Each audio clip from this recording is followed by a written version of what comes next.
Hello, everybody. I'm Dr. Shabnam Daskar, a functional medicine doctor. And this is the very first episode of the Brain Podcast. And I'm honored to have my wonderful associate, Dr. Natasha Iyer, with me. And we are going to talk about women, hormones, and the brain. So, Natasha, will you introduce yourself? Thank you, Dr. Carr. I'm Dr. Natasha Iyer. I practice functional medicine in Calgary, Alberta, Canada. I have a special interest and focus on women and hormones, and in particular, how to prescribe hormones safely, understanding that it's not about just getting a prescription, that there are many steps to take to prepare the body for optimal and safe hormone therapy. Thank you, Natasha. So, what both of us are going to talk about today is number one, what is different in relation to women, hormones, and Alzheimer's disease? And more importantly, since our focus today is on hormones, now we are not going to talk about all the hormones that matter for the brain, because thyroid is extremely important, cortisol is extremely important, insulin is extremely important, but we are going to restrict ourselves today to estrogen, progesterone, and the other important thing is the question that I'm sure everyone wants an answer to is, will hormone therapy kill you, or will it help your brain and heart function better? So, Right. yeah, Natasha, I mean, I'm sure you get this so often, right? That a patient comes to you for hormone therapy, and then, they go back to their cardiologist and they're told that, oh, you're going to die, right? Oh my goodness, I had that happen, and I actually asked you for your input as director of medical education for our clinics. And this lady was given transdermal hormone therapy, and her cardiologist said, nope, you cannot be on hormones. And I said, please give me the most recent studies to send for reference. And then this is a well-known story. I had a patient for years. I was telling her that she's insulin resistant and at risk for heart disease. Being a vegetarian, her triglycerides were really high, and I'm sure you'll teach about all these things. But when she came to me, she didn't need estrogen. So I had given her DHEA and testosterone as her hormone therapies. Now, no matter how old you are and how not updated you are, nobody talks about testosterone being a negative component to do with heart disease, right? And so when she went to the so anyway, she had a cardiac event, was airlifted out to a major hospital.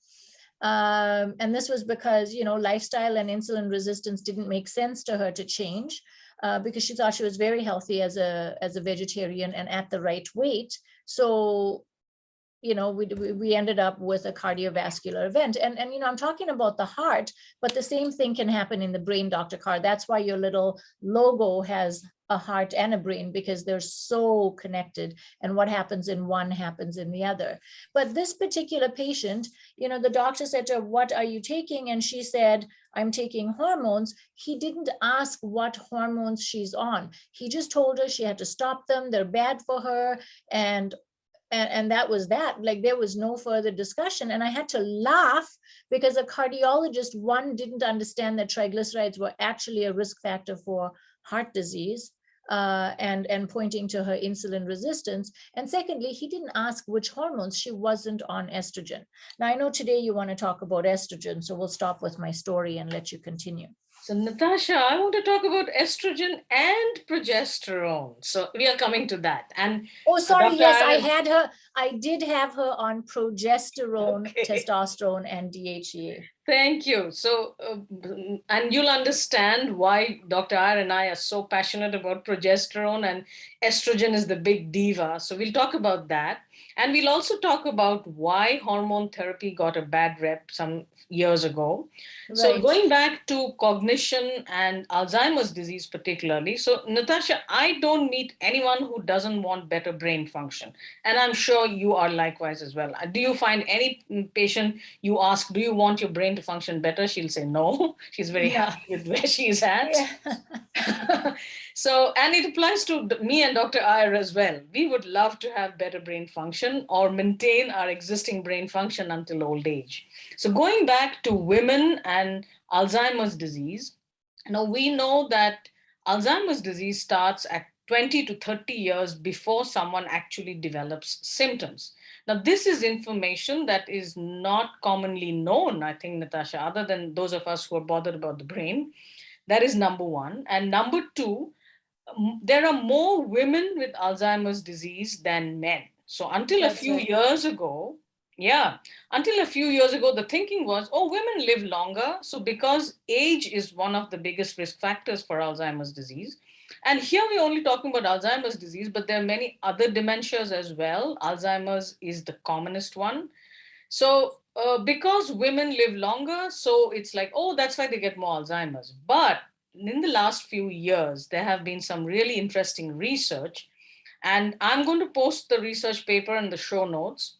One paper which was really fascinating was Dr. Lisa Mosconi. She's written a book actually called The XX Brain.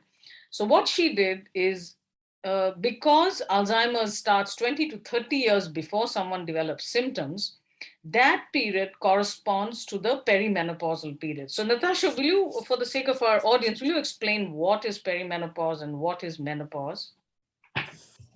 Okay, menopause is diagnosed officially when you are without your menstrual cycle for 1 full year. The perimenopause is that period of hormonal changes leading up to the menopause. And I have to say, women are really, really challenged with perimenopause and all the symptoms that come with it. And yet almost no one knows that they can do something about it.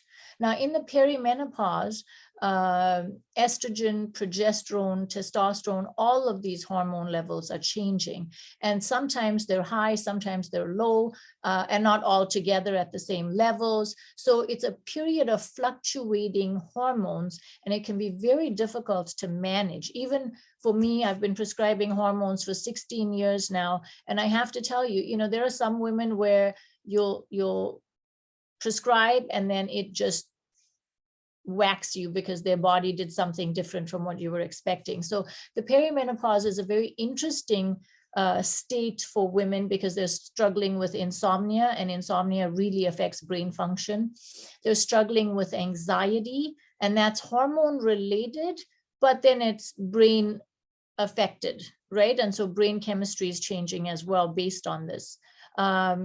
Is that more or less what you are wanting to focus on, Dr. Carr, in the Yes. perimenopause or something Thank you. else? Thank you, Natasha. So basically, the diagnosis of menopause, as Dr. Iyer mentioned, it is retrospective. So you may not have been getting your cycles for 3 months, but technically we can't say you are in menopause because you've not completed 12 months. But, and Dr. Iyer in her practice checks hormone levels in every patient. So, Natasha, what you rightly pointed out is, now this is again knowledge which is, a lot of people are not aware. And I was a former OBGY. I didn't know a lot of this. So most people think of, oh, perimenopause and menopause is a time when you lose estrogen. The fact is, it's not only estrogen, it is progesterone as well. And sometimes some women have very high levels of estrogen and not enough progesterone during the perimenopausal period. And that can impact brain function dramatically, because the most important thing for us to remember is, now the differences in Alzheimer's disease risk between men and women, we will talk about that on another episode, but today we're restricting ourselves to the sex hormones. So one is these sex hormones, so estrogen, progesterone, and estrogen, there are three different types. These are also called neurosteroids. So what does neurosteroid mean? Steroid is the chemical structure, neuro meaning our brain, nervous system. So what it means when we use the term neurosteroids is the brain has the ability to make these hormones locally. So even after, menopause, if the ovary is not producing any of these hormones, is the adrenal glands which are producing, the brain has that ability. And I was recently telling someone, Natasha, Mother Nature does not build redundancy. So if the brain has the ability to make these hormones locally, obviously there are actions for these hormones, right? Now going Yes. back, going back to the perimenopausal transition and Dr. Lisa Mosconi's paper. So what she did, she got a group of younger women between 40 to 60 years of age, and she divided them into different groups. So she put them through a PET scanning. So that's a brain scanning. Now, brain scanning is extremely important because going by just symptoms or the mini mental status examination, you just do a bunch of questionnaires, that is not enough to detect early problems. So what she did is she found, and again I apologize for the very sciencey sounding terms, but we'll try to explain. What she found is that during the perimenopausal period, the brain sort of loses its ability to use glucose as a fuel for brain function. Now, that does not mean that the brain stops functioning because, as I said, Mother Nature is very, very sophisticated. So, what she found is that instead of using glucose as a fuel for the brain, our brains have the ability to use lipids, so fats. So, instead of using glucose, ketones are being used. And here is where, Natasha, a lot of people get confused. And before I talk about brain glucose and how, whether the food you eat should provide glucose or not for the brain, I'm just going to mention another thing is recent years, we've been talking a lot about Alzheimer's disease being type 3 diabetes. Now, we know that people who have type 2 diabetes are at a higher risk for cognitive decline, but Alzheimer's is also considered as, diabetes of the brain. Mm. So, Natasha, can you tell us a little bit about, how people get confused about, oh, the brain needs glucose, so I must eat a bunch of carbohydrates, otherwise the brain is not going to get fueled. That's just, and you're probably going to add more to this conversation than me, but what I explain to patients is in the old days, we used to even think in the old days, well, I graduated 26 years ago, I so similar graduated to 50 you. years ago. Yeah, so back then we thought that the brain was stagnant or the whole nervous system was, if it got damaged, it couldn't repair itself. What you got is what you got. So, you have a stroke, that's it. You have some brain injury, that's it. Some spinal cord injury, that's it. There's no recovery. Whereas now we know that the brain is ever changing. I mean, there's neuroplasticity. You can create new brain pathways. So in that time, we used to always think that the primary source for fuel for the brain is glucose. And we obsessed with that. And we would tell people you need to have sugar in your body for your brain to work. Well, how opposite it is now when we know that Alzheimer's is classically called diabetes type 3 because it's diabetes in the brain. It's an issue with how we transport sugar in the brain and how we take that sugar and cause, how do you describe that? So sugar combines with proteins and they cause enlargement of certain molecules that should pass freely, but now they're too big and they can't pass freely. So they start plugging up things in the brain, like tiny, tiny blood vessels, for example. And so when you have sugar in the brain and insulin being released to deal with the sugar in the brain, it's causing the brain to be affected. And this is the foundational mechanism for Alzheimer's. Is that clear, Dr. Carr? Is that correct? Thank you, Natasha. The one point that I want to highlight, because Dr. Iyer and I talk a lot about food for the brain and food for the heart. So as she mentioned, heart and brain function are not very different when it comes to risks. So the point is, we do not need to eat carbohydrates for our body to make carbohydrates. Our bodies have the ability to make carbohydrates.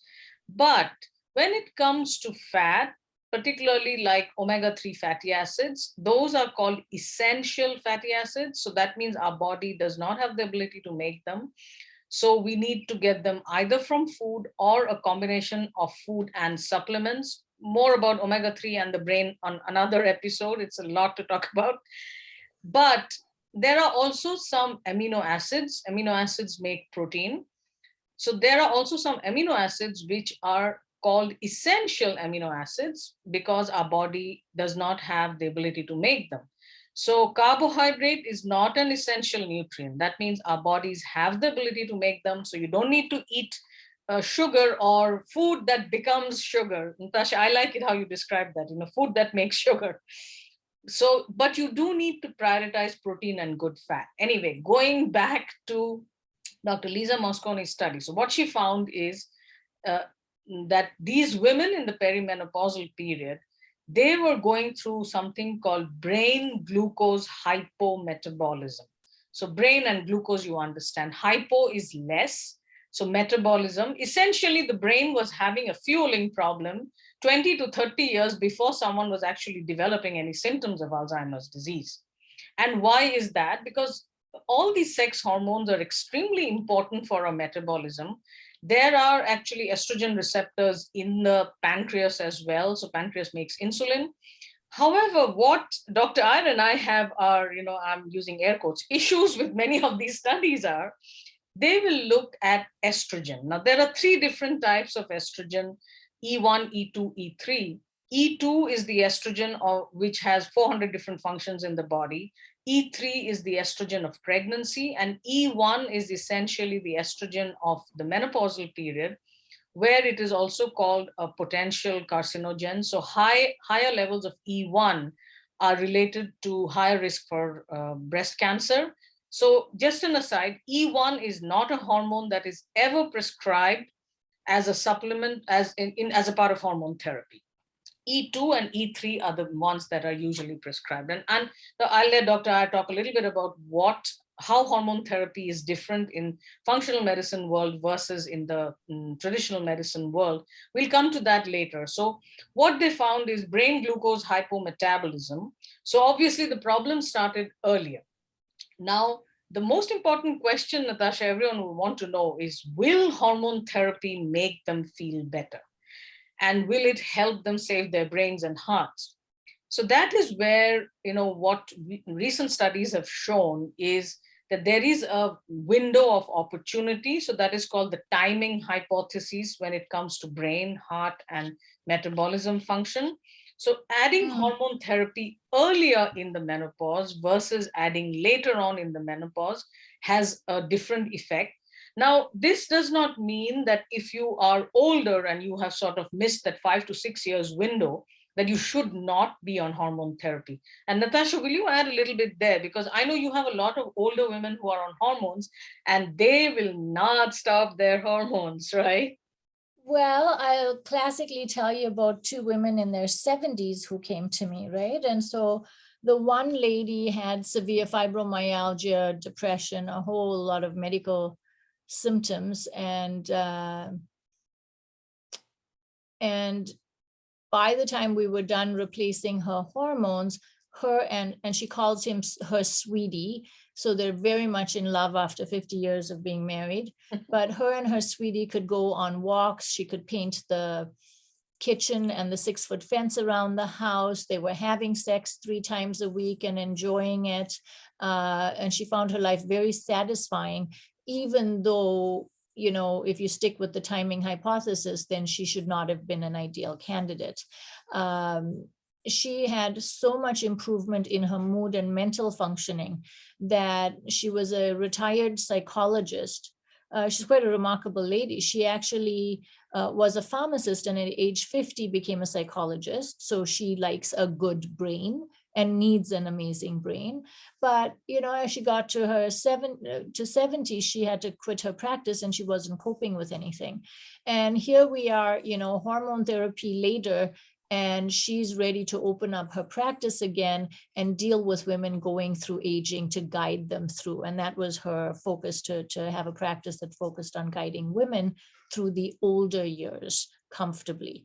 And she wouldn't have done any of that had we not done the process. And the other lady is a lady in her 70s. And one of her primary complaints, and this has nothing to do with the brain, but waking up 3 to 4 times a night to pee. And yes, her assistant would come with her and say, I'm worried she's getting dementia. She's forgetful. She's, and she won't admit any of these things. Well, she didn't quite notice it as much as her assistant noticed it.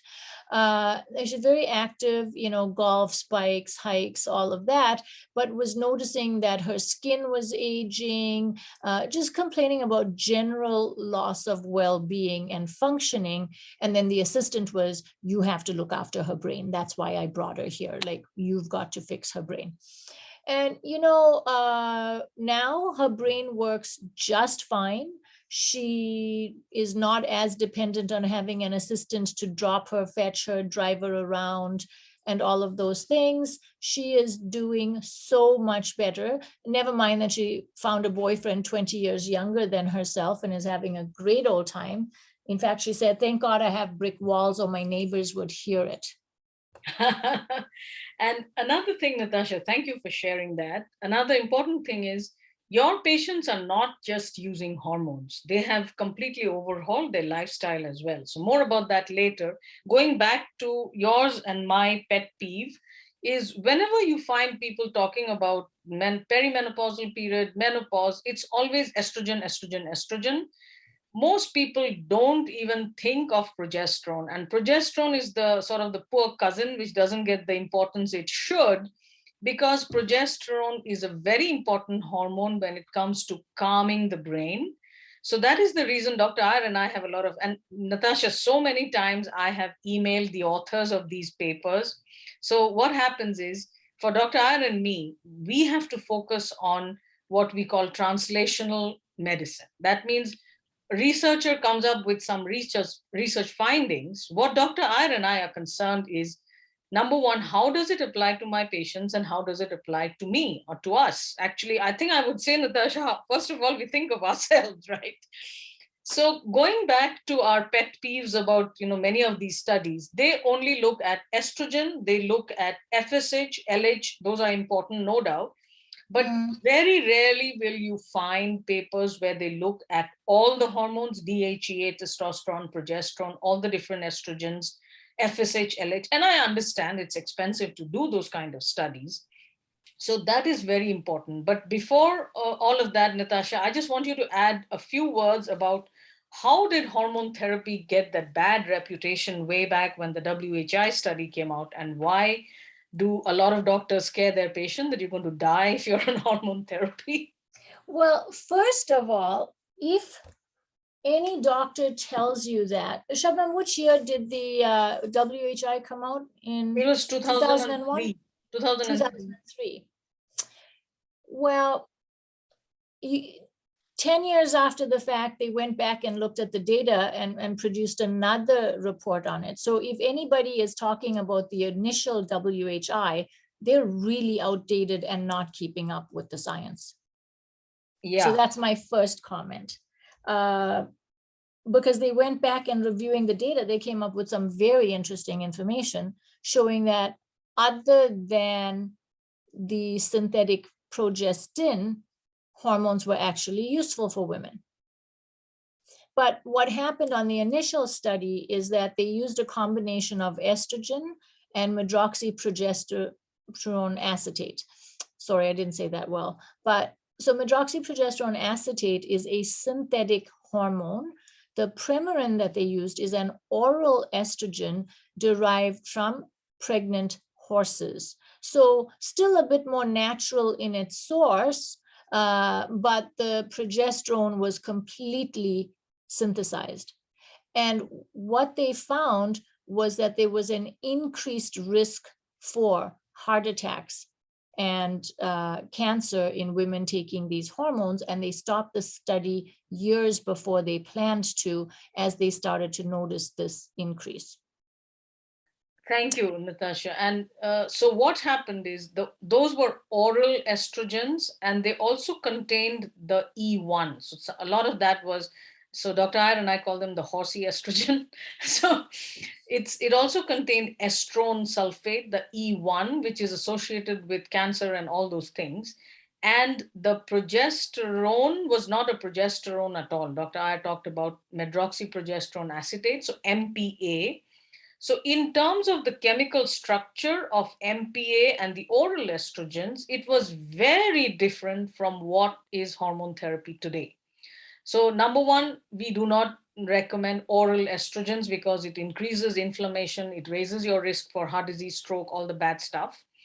And number two, so very often, Natasha, this is even in research papers. I have had to email authors and ask, are you using MPA? Are you talking about the progesterone that the body makes? So the bioidentical progesterone, and that is available either as a compounded hormone or even as a prescription pharmaceutical product. And 17 beta estradiol is the estrogen that our bodies make. So that is also available to use as a hormone therapy. So the hormone therapy today is very different from what hormone therapy was then when the WHI study came out. And in fact, the other important factor was many of those women on that study were older women. They were not younger women nearer to menopause. But recent studies, when they looked at younger women, the timing hypothesis was very important. And another important factor, Natasha, recently, someone wrote a paper which I thought was so, profound. The last, paragraph in that was, unfortunately, one, large group of young doctors have not been introduced to this knowledge of what is hormone therapy. And I was talking to somebody, and she has a young daughter who's a medical student, and she told her mother, oh, no, no, no, you should never be on hormone therapy. And I said, your daughter doesn't know. She may be a medical student, but she doesn't know what hormone therapy is today. So estrogen applied to the skin as a cream or a patch works very differently compared to estrogen taken as a pill. Number one. Number two, the progesterone that we use now is called oral micronized progesterone, or the compounded one, which is structurally similar to what our bodies make, versus the MPA, which is very different in structure. So it does not work the same way. Now, going back to the brain, so what did they find in their studies? So what they found is women who were on hormone therapy, they had less of brain glucose hypometabolism. So you don't want your brain to use less of glucose. You want your brain to have adequate fuel, right? So hormone therapy had helped. And some other papers, and I will post the links to all the papers. Another paper, this was from way back in 2013, from Dr. Barbara Sherwin. So what she did is she looked at women who were on estrogen, this was oral estrogen plus the MPA, and women who were on estrogen and the oral micronized progesterone, that is the bioidentical one. The ones who were on the bioidentical one, not the progestin, not the MPA, which has all the problems, they did better in terms of their functioning of the prefrontal cortex. So the prefrontal cortex is your CEO of your brain. And with age, the prefrontal cortex function diminishes. So estrogen, even the oral one, plus the oral micronized progesterone, not the progestin, they worked better in terms of improving prefrontal cortex function. And then, of course, in some lab studies, they found, this was very interesting, Natasha, I found that out recently. They found in lab studies that the MPA actually countered the effects of estrogen, but this was not in a clinical study. This was in the lab. And of course, we are not surprised that MPA has been causing problems all the time. And that's what they found out in the WHI review when they went back, right? And they found out that the estrogen only arm, women still had benefit even from the horse estrogen. And even though it was given by mouth, which we never do today, talking about that, that's the difference today when we're talking about hormone therapy. I do not write oral estrogen. I do not write estrogen as a pill that you can swallow. The only estrogen I write is transdermal, meaning a cream, which is compounded and made in a dose specifically for each person based on their ratios to other hormones and their ratio to each other, for example, the E1, the E2, and the E3. That being said, we know that it's safer to use estrogen on the skin because it's less inflammatory and it doesn't affect blood clotting. So it is very safe. And this is what I had to discuss with those patients I mentioned earlier, where the heart specialists are, you shouldn't take hormones. Well, because they heard about the WHI, because it made every single newspaper in the world and every TV and radio station. It caused such a stir. You couldn't go anywhere without hearing that hormone therapy was bad. And everyone should get off of it. But, when the review came out years later, no one covered it to that degree. And so, yeah, that's another reason why some people are outdated in their information. But, it's a great point to make, in that estrogen is important for brain function. You have receptors for estrogen in your brain. Your brain actually comes back. And what I mean by this is, for me personally, when my estrogen levels started dropping, and I used to say this to you frequently, I'm losing my brain. Like, I would read and I couldn't retain as well. I just, it didn't affect me on a day-to-day basis, but everything took longer. I'd have to read it again. I'd have to process it again. I would forget where I put my keys. I would, forget people's names. I'd be looking at this actor on TV with my kids and going, who the heck is that? I know who he is, So a lot of different changes go on in the brain. But there, when you're getting forgetful, the first thing you think is, am I getting Alzheimer's disease? And, 6 weeks on estrogen, and what a difference in the function of my brain. And you say that too. You say, I can't be without my estrogen on a day I have a presentation or something to do with my brain. Yeah. So the one thing I want to highlight is the difference in hormone therapy in the guideline recommendation versus what we do in functional medicine. So in guideline recommended hormone therapy, a woman who's had a hysterectomy, that means the removal of the uterus at surgery, she is not given progesterone, because the thinking is, oh, she doesn't have a uterus, so she doesn't need to prevent uterine cancer, so she can take only estrogen. And Natasha, so many times I've spoken at conferences and I said, do you mean when a woman, has her uterus removed, she also has her brain gone at that time? I say it the opposite way. I say, you mean if you don't have a uterus, you don't care about your brain? But yeah. Yeah. So progesterone is extremely important for the brain because it makes something called allopregnanolone, which is one of the metabolites of progesterone. So it's extremely important for the brain. So not just preventing cancer, uterine cancer, you don't have a uterus, you don't need progesterone. That is one big difference. The other big difference between functional medicine approach to hormone therapy is hormones are a symphony. So Natasha, you and I know our fellowship professor, she always says, you cannot just give too much of estrogen and a little bit of progesterone and think everything is going to be fine, unless you also balance DHEA, testosterone, and everything else, inflammation, insulin resistance. So hormone therapy is not just about slathering a bunch of cream on your skin and taking an oral progesterone tablet and you are good. No, it is much more than that. Number one. Number two, Natasha, because we are running out of time, I'm just going to highlight another thing. So guidelines, if you are going to look at guidelines, they will say that hormone therapy is not recommended as a prevention of dementia or prevention of cardiovascular disease. That means heart disease and stroke. But hormone therapy is recommended in women who have symptoms. So Natasha, will you tell our audience about what are some of the symptoms? And I don't meet any women who are middle-aged who don't have those symptoms. So can you tell us about a few of those symptoms? And I'll post a link to a questionnaire which has the symptoms.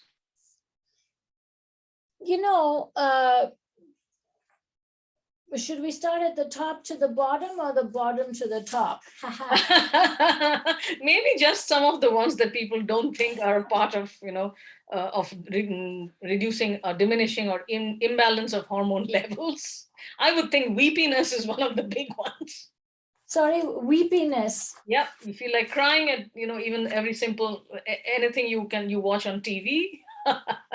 That's right. That is exactly right. I mean, that is the most common thing that we deal with, right? Like they're emotional, they're irritable, they're retaining fluid, they're weight gain.